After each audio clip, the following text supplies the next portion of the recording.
Oke.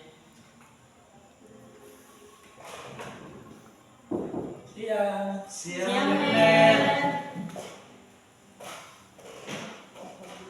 Apa kabar guys? Baik, Baik, Ner. Ner.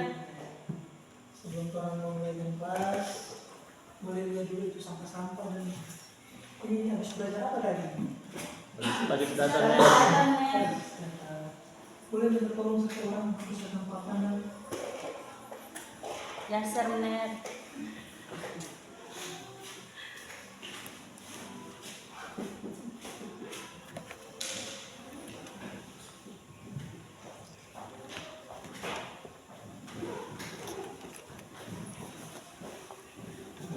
dari ada burung masuk tadi kan?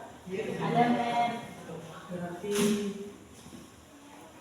sudah dicek sampah-sampah di tangan.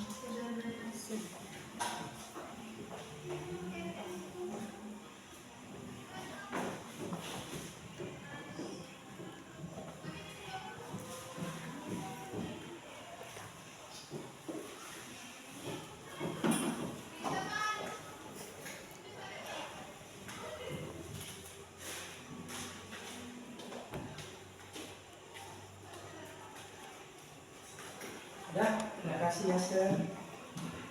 Sebelum kita memulai kelas, boleh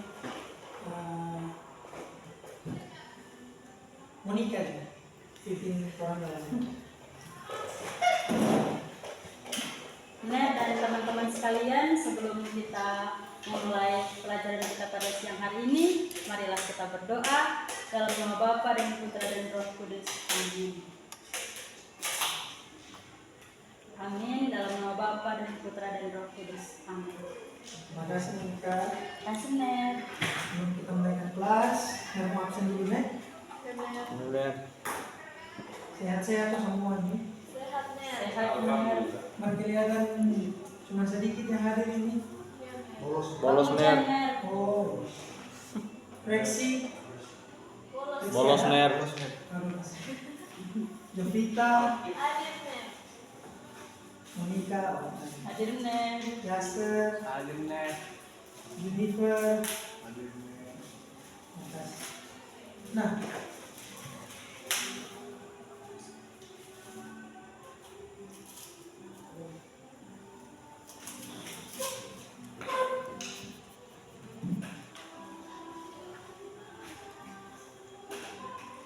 masih ingat pelajaran minggu lalu? Tidak, Ner. Minggu lalu Lupa, Ner. lupa. Ner, sedikit. Mau belajar ulang berarti kalau lupa. Ada sedikit, Ner.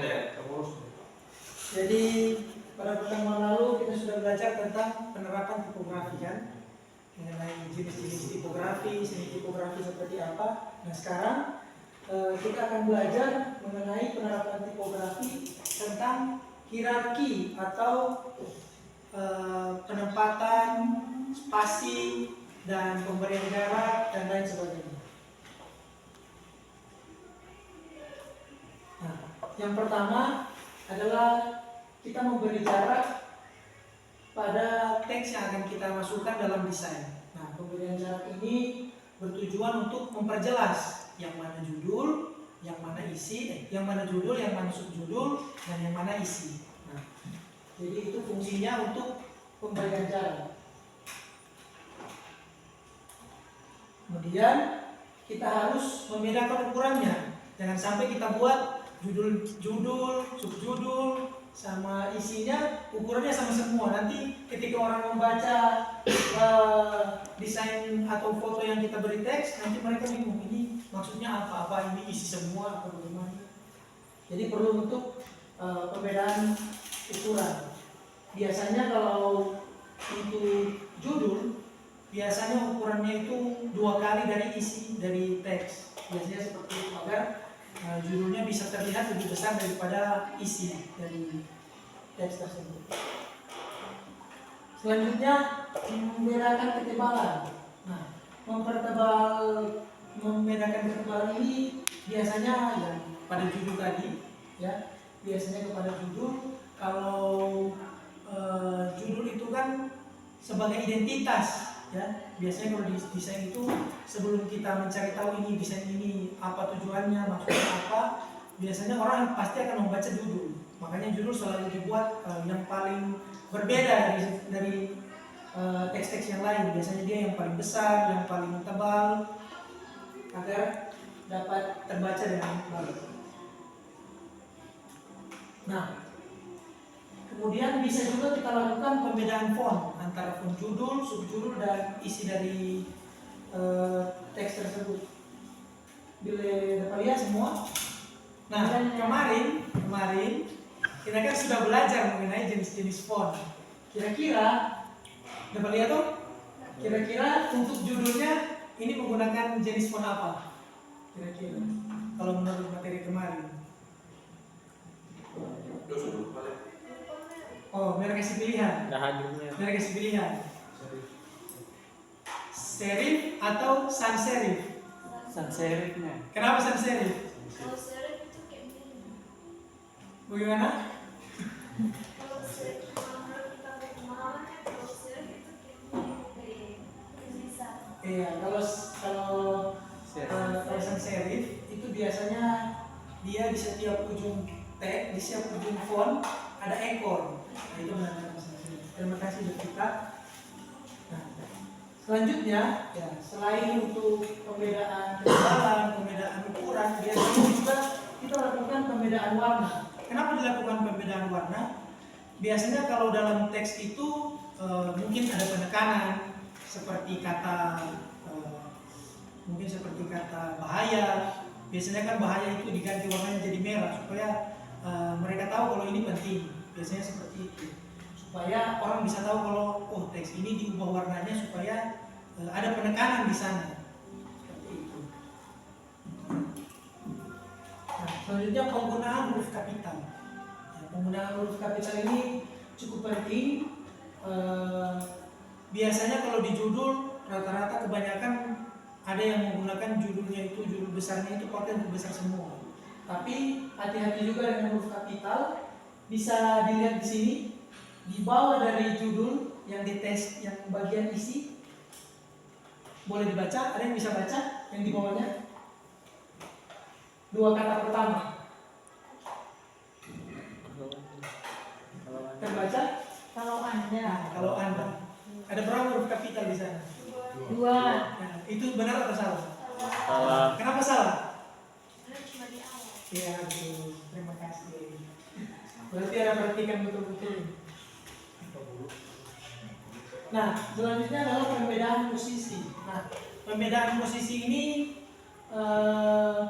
biasanya kalau ada informasi penting atau ada informasi tersembunyi, tips-tips, itu biasanya kan tips-tips ada di bawah teks atau ada di bawah desain atau di paling ujung desain. Kalau judul biasanya pasti paling atas, ya kan, di tengah-tengah, biasanya seperti itu. Jadi pembedaan posisi ini biasanya supaya menunjukkan tujuan dari penempatan teks tersebut, supaya bisa tahu ini yang judul yang mana, ya, karena judulnya biasa diposisikan di tempat ini, berarti ini yang judul. Gitu. Nah, yang terakhir adalah mengatur spasi. Nah, Mel mau kasih, karena ini kita berbasis masalah dari beberapa yang kita sudah pelajari tadi, dan meminta buat 2 kelompok yang di sini sama yang di sini.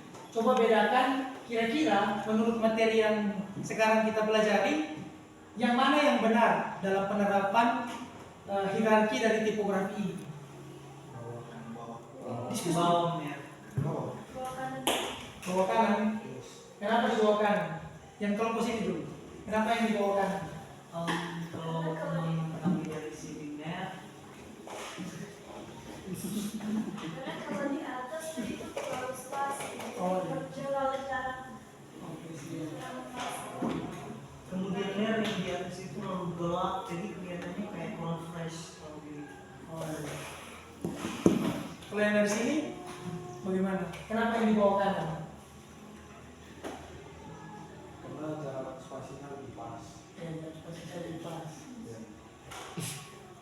Sebab tiap baris dia ada spasi. Kalau yang ini judul dan isi. Jadi kalau yang gambar di atas itu spasinya dari judul sampai dengan isi semuanya sama, ya double spasi semuanya. Kalau yang di sini, jadi dia membedakan, dia membuat batas antara judul dan isi, diberikan 2 spasi. Sedangkan untuk judulnya, sebagaimana banyaknya judul itu, spasinya disesuaikan agar tidak terlalu berjauhan. Begitu juga dengan isinya. Nah, sampai di sini semua ngerti? Ngerti Mer. Ngerti? Gampang toh? Gampang. Jadi yang diharapkan setelah mempelajari ini, kalau kita semua mau mendesain sesuatu, khususnya dalam mata pelajaran ini, mata pelajaran desain grafis percetakan, mungkin kalau murid-murid semuanya mau membuat desain untuk mungkin atau untuk foto, poster dan lain sebagainya, dapat menggunakan ilmu ini agar nantinya desain yang kalian buat dapat terlihat lebih baik. Sekian mata pelajaran hari ini. Ada pertanyaan? Ada Ya, bagaimana? Kira? apa yang kita pelajari minggu depan? Ya? Oh, Sera bolos minggu lalu atau habis? Bolos Mer. Jadi minggu lalu yang kita pelajari itu pertama tentang tipografi, jenis-jenis tipografi, jenis-jenis font. Ada 5 font yang kita pelajari.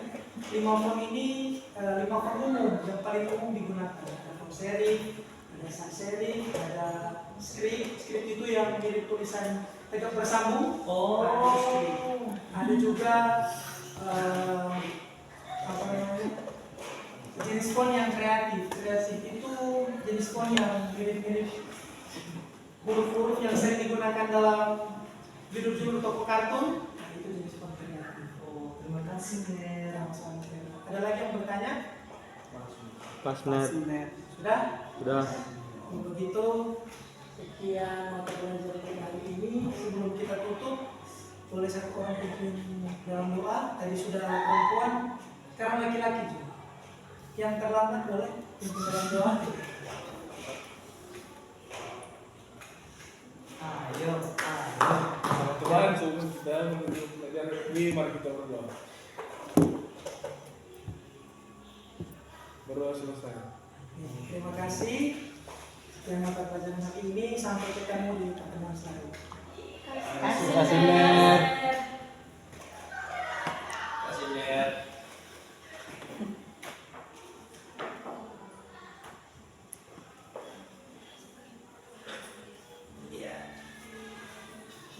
Hati-hati, Mer. Yo, Hati-hati, makasih. Mer.